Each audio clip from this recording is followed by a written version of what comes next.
The screech of tires. The shatter of glass. The sickening crunch of metal folding like paper. Then nothing. When Marguerite Sinclair opened her eyes, the world was wrong. The ceiling was wrong, too white, too bright, too clinical. The smell was wrong, antiseptic and artificial, not the cedar and vanilla of her penthouse. The weight on her chest was wrong, a crushing pressure that made every breath a conscious effort. "Miss Sinclair? Can you hear me?" A face swam into view. Stranger. Everything was strangers. "Where am I?" Her voice came out cracked, foreign, like someone else was speaking through her throat. "St. Mary's Memorial. You were in a car accident 3 days ago. Do you remember anything?" She searched her mind, reached for memories that should have been there, and found only empty space. Static. A void where her life should have been. "Nothing," she whispered, and the word felt like a confession of some terrible crime. "I don't remember anything." The doctor's expression shifted, professional concern masking something deeper. "That's not uncommon with head trauma. The memories may return gradually. Or they may not. We need to run more tests." She stared at her hands. They were elegant hands, manicured nails, a thin silver band on her right ring finger that meant nothing to her. Who was she? What had she been? The questions circled like vultures, and she had no answers. 4 days later, they released her. A man in an expensive suit appeared at her hospital room door, carrying a tablet and an expression of barely concealed panic. "Miss Sinclair, I'm Harrison Cross, your chief financial officer. The board is..." "Stop." She held up a hand, and he actually flinched. Interesting. Even without memory, something in her commanded obedience. "I don't remember you. I don't remember anything. So whatever emergency you're about to describe, I need you to explain it like I'm 5 years old." He swallowed hard. "You're the CEO of Sinclair Global. You built the company from nothing. It's worth approximately $12 billion. And right now, without your leadership, everything is falling apart. 12 billion. The number meant nothing. She felt no pride, no sense of accomplishment. Just that hollow emptiness where her identity should be. "I can't run a company I don't remember," she said flatly. "I can't even remember how to operate a coffee maker. We have a team. I need time." The words came out with a force that surprised her. "I need to figure out who I am before I can figure out how to be who I was." Harrison's jaw tightened. "The board won't wait forever. Then the board can find someone else to run their $12 billion empire." She swung her legs over the side of the bed, ignoring the dizziness that washed over her. "Now leave." He left. Of course he left. That tone of voice, that absolute certainty. It was hers, even if nothing else was. The apartment was a museum of a stranger's life. Marble floors. Floor-to-ceiling windows overlooking a city she didn't recognize. Art on the walls she couldn't remember buying.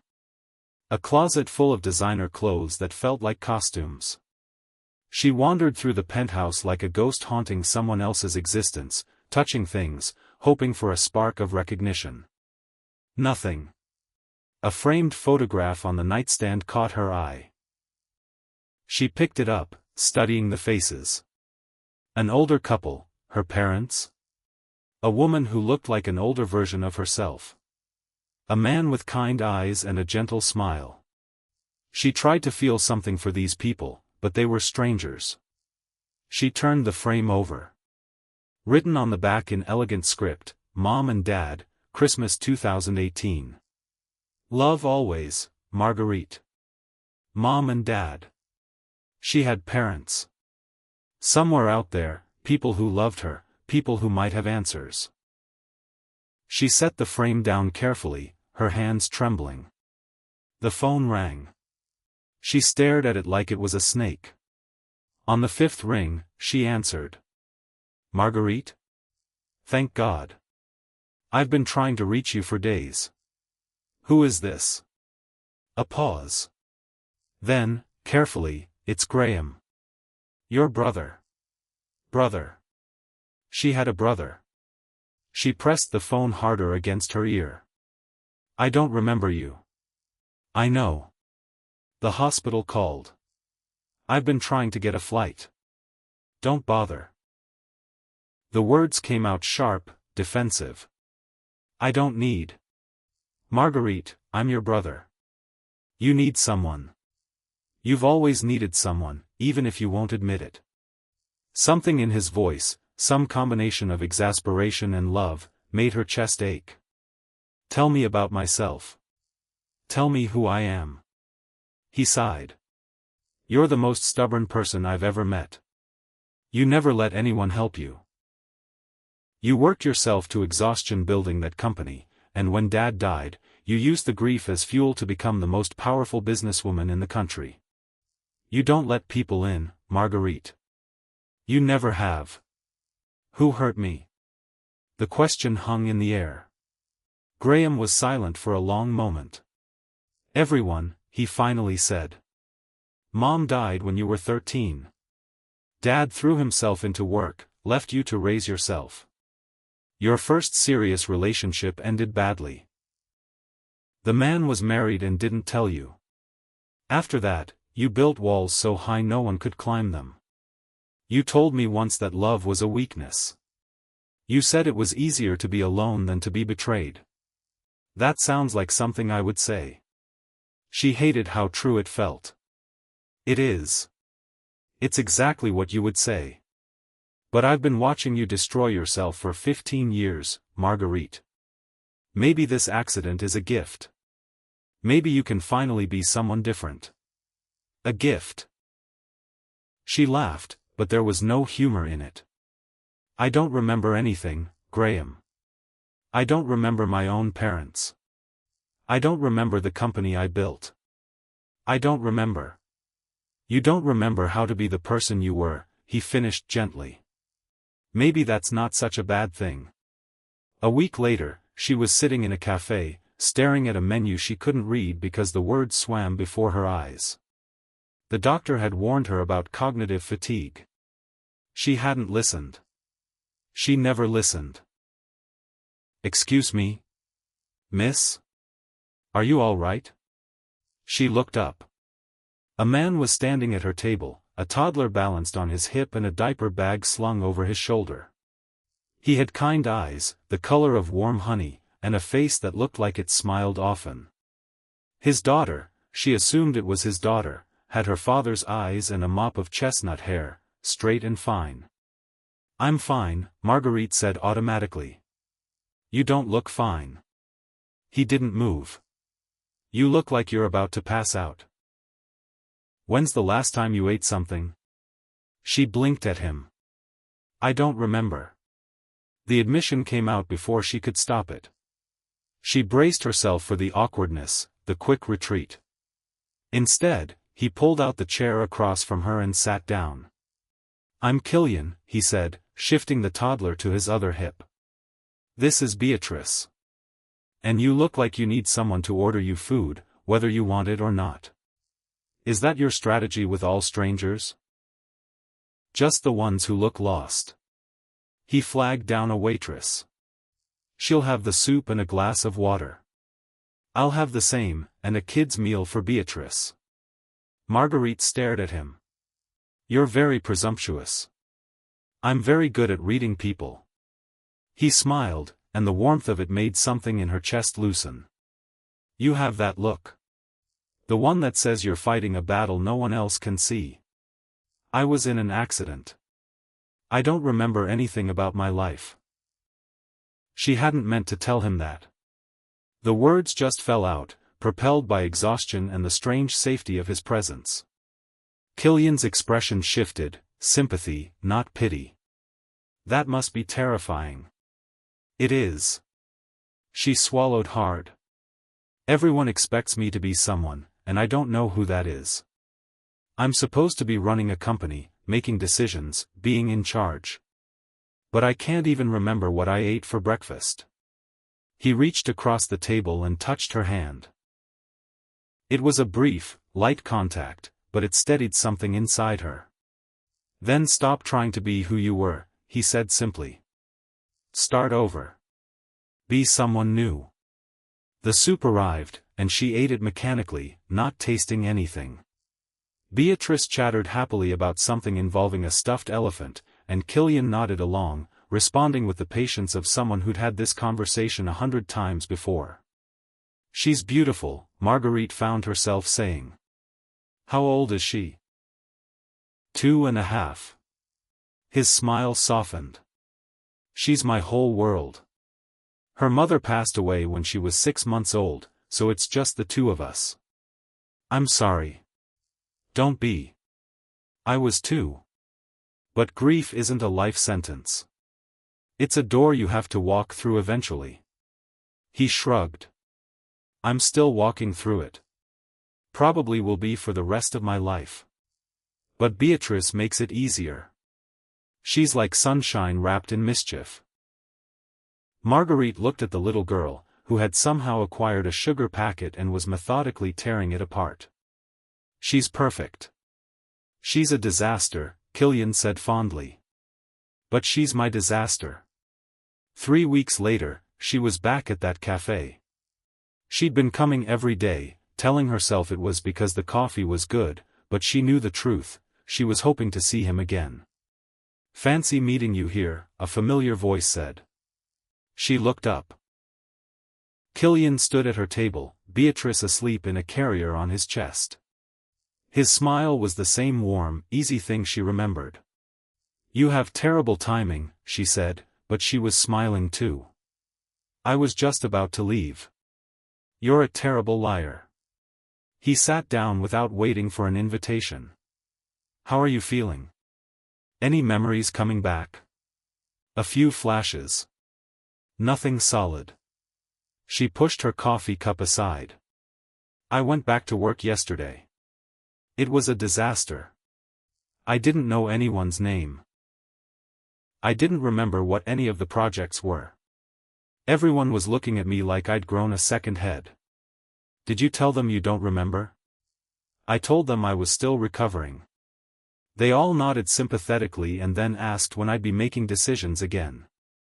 She pressed her palms against her eyes. I can't do this. I can't be this person. She wasn't even happy. My brother told me she was miserable, and she didn't even know it. Killian was quiet for a moment. Then he said, so don't be her. I don't have a choice. That's my life. That's the life I built. You built it when you were someone else. He leaned forward. You're not that person anymore. You can't be. That person doesn't exist. You have a blank slate, Marguerite. You can be anyone you want to be. Why would you choose to be someone who was miserable? Something cracked inside her. A wall she hadn't known she'd built. Tears spilled over, hot and sudden, and she couldn't stop them. I don't know how to be anyone else, she whispered. I don't know who I am. Then let me help you figure it out. She started small.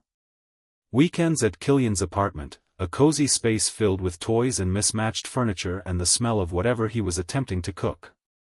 She helped with Beatrice, learning the rhythm of the little girl's day, the nap times, the favorite books, the specific way she liked her grilled cheese cut into triangles. Again. Beatrice demanded, shoving a bored book at her. Marguerite read The Hungry Caterpillar for the 7th time. Beatrice listened with rapt attention, as if it were the first time she'd heard it. When she got to the part where the caterpillar turned into a butterfly, Beatrice clapped her tiny hands. Again. Let Marguerite breathe, Killian called from the kitchen. No. She's my friend. She has to stay. Marguerite laughed. It was a strange sound, unfamiliar.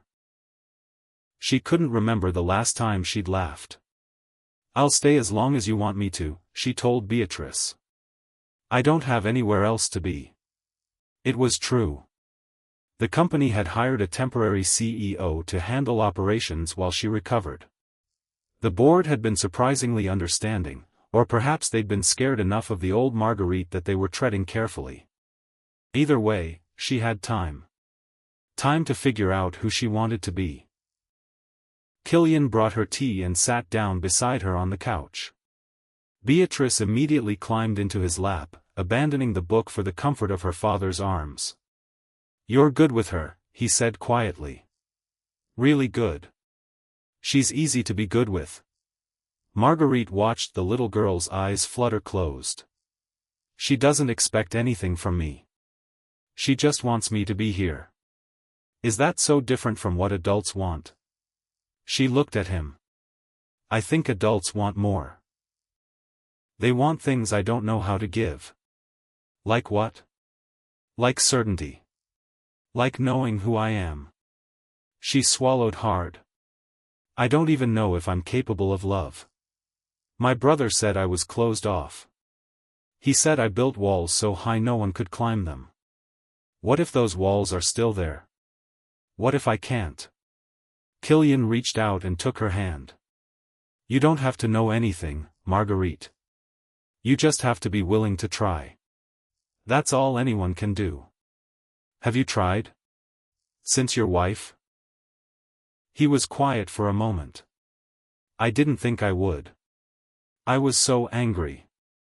At her for leaving, at the universe for taking her, at myself for not being able to fix it." He looked down at Beatrice, who was now fully asleep. "But I had to. For her. She deserves a father who's present, not one who's mourning. She deserves to see what love looks like. Not grief. Love. And what does love look like?" He met her eyes. "It looks like showing up. Every day, even when you don't want to.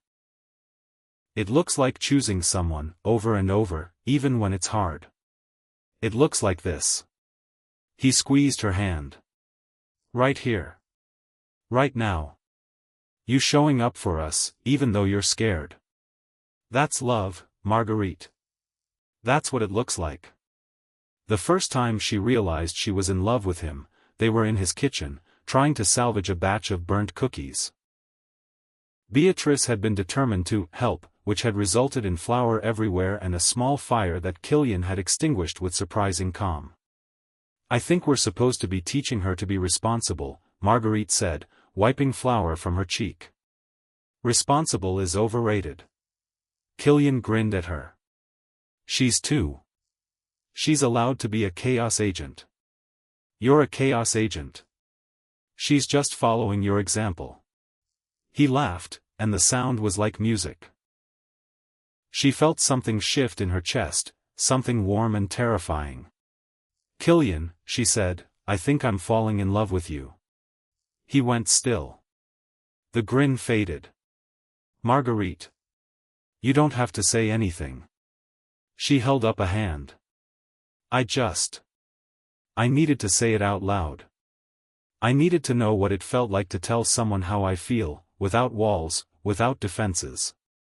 I don't expect anything from you. He kissed her. It was a soft kiss, tentative and gentle, like he was testing whether she would disappear. She didn't. She kissed him back, feeling something in her chest unfurl like a flower in the sun.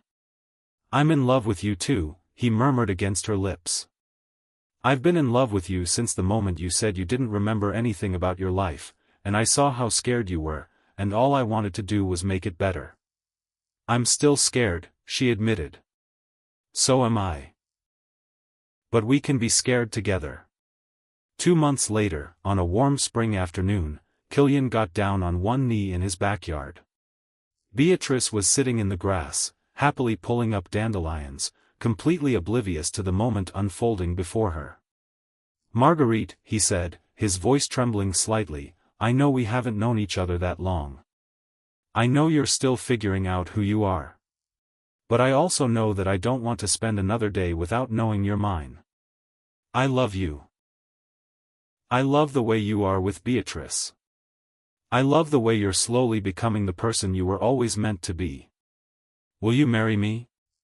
Tears streamed down her face. Yes, she whispered. Yes, Killian. 1,000 times yes. He slipped the ring onto her finger, a simple band with a small emerald, her favorite color, though she hadn't even known it was her favorite until he'd asked. He'd paid attention. He always paid attention. Their wedding was small and intimate, held in that same backyard, surrounded by a handful of friends and Killian's parents.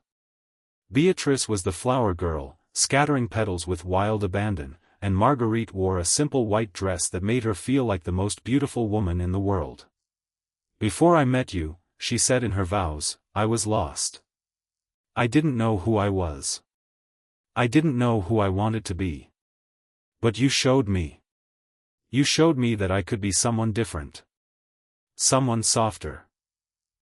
Someone who knew how to love. I promised to spend the rest of my life being that person. Your wife. Beatrice's mother. And whoever else we might become together. Killian's eyes were shining. I promise to always show up, he said.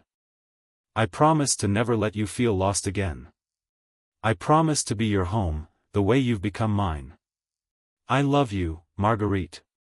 Today, tomorrow, and always.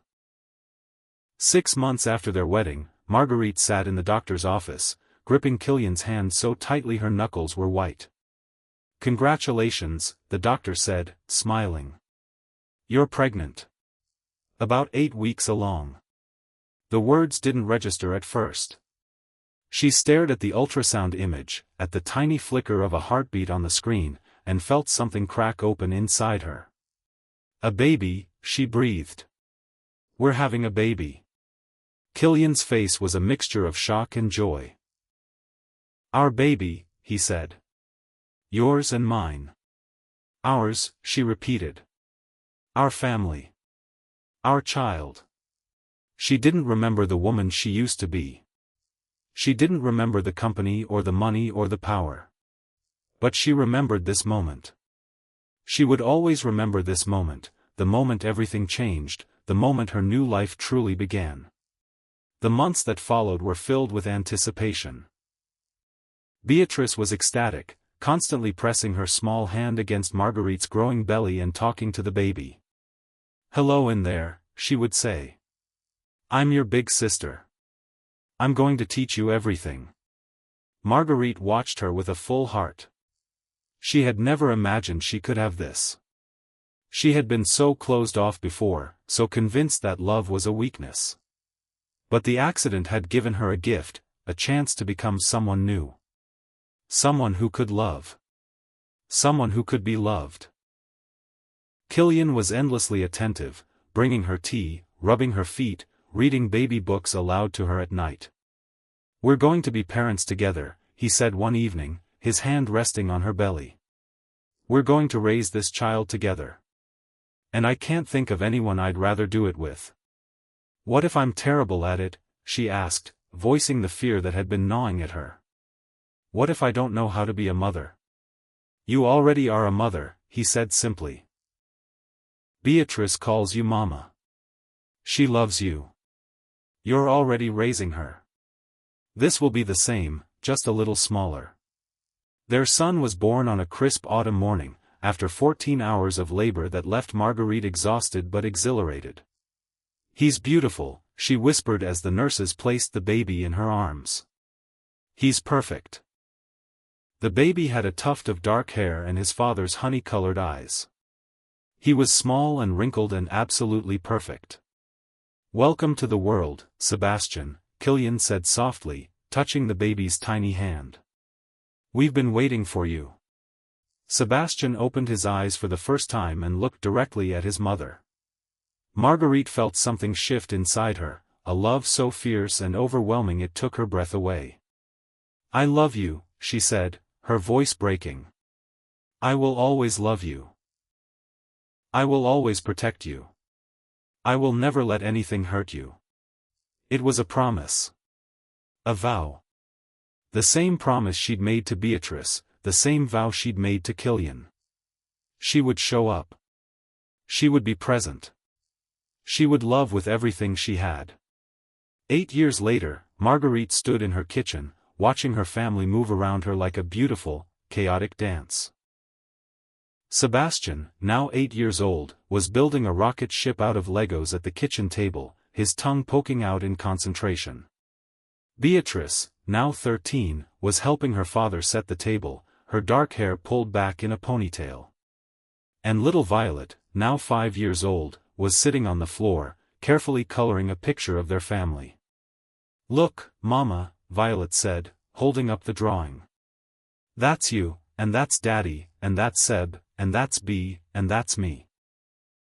Marguerite knelt down beside her, examining the drawing with exaggerated seriousness. "I love it," she said. "Especially the way you made my hair. Very accurate." Violet beamed. "You're my favorite person to draw. You're always smiling." "That's because you make me smile," Marguerite said, kissing the top of her daughter's head. Killian came up behind her, wrapping his arms around her waist. "What's happening here?" "I'm being told that I smile a lot now," Marguerite said. "Which is funny, because I don't remember ever smiling before I met you." "You were a different person then," he said softly. "You've become someone so much better. You've become exactly who you were always meant to be." "Because of you," she said, turning to face him. "Because you showed me how to love. Because you gave me a chance to start over. Because you chose to," he corrected. "You chose to be different. You chose to let yourself love. I just gave you the space to do it." She kissed him, soft and sweet, her heart overflowing with gratitude. "Sebastian, stop putting Legos in your mouth," Beatrice called out. "I'm not."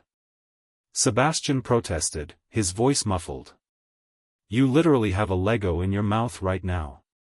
Marguerite laughed, pulling away from Killian to intervene. "Seb, honey, Legos don't go in your mouth. You know this." "But I was testing the aerodynamics," he said, looking genuinely offended. "The aerodynamics of a plastic block? It's for science, Mama. You wouldn't understand." Killian snorted. "He gets that from you. The stubbornness. The determination to prove everyone wrong." "I am not stubborn," Marguerite said, but she was laughing. "I'm just right a lot." "Same thing," Beatrice muttered, but she was grinning. Violet tugged on Marguerite's sleeve. "Mama, can we make cookies? The kind with the sprinkles? After dinner, sweetheart. I promise." "Is dinner ready yet?" Sebastian asked, abandoning his rocket ship. "I'm starving." "We're waiting for your father to finish the chicken," Marguerite said, looking pointedly at Killian. He raised his hands in surrender. "It's almost done. I promise. Just a few more minutes." "A few more minutes is what you said 40 minutes ago," Beatrice said. "I can't rush perfection." "Perfection is overrated," Marguerite said, but she was smiling. "I just want food." The family descended into good-natured bickering, arguing over who would set the table and who would get the first piece of chicken. It was chaos. It was loud. It was absolutely, completely perfect. Marguerite stood back for a moment, watching them. Her husband, the man who had saved her from a life of emptiness. Her children, each of them a miracle. Beatrice, who had called her mama from the very beginning, who had accepted her without question. Sebastian, their son, who was now 8 and the spitting image of his father.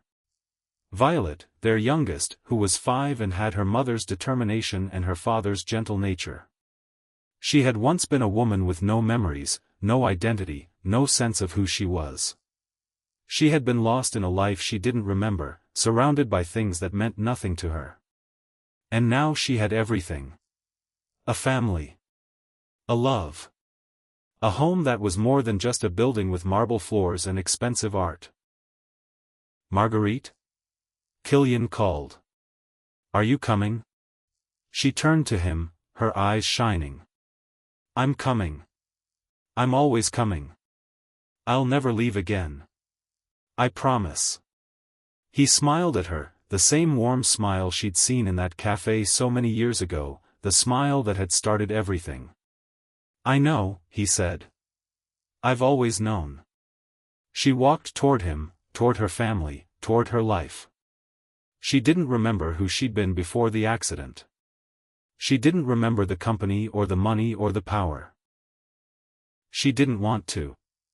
That woman was gone, replaced by someone softer, stronger, braver.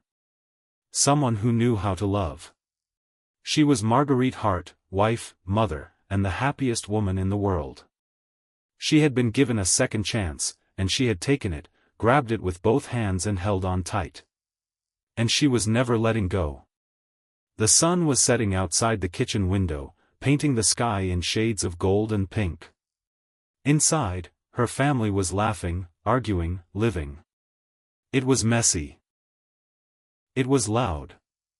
It was everything she'd ever wanted and never known she needed. She had finally found her way home.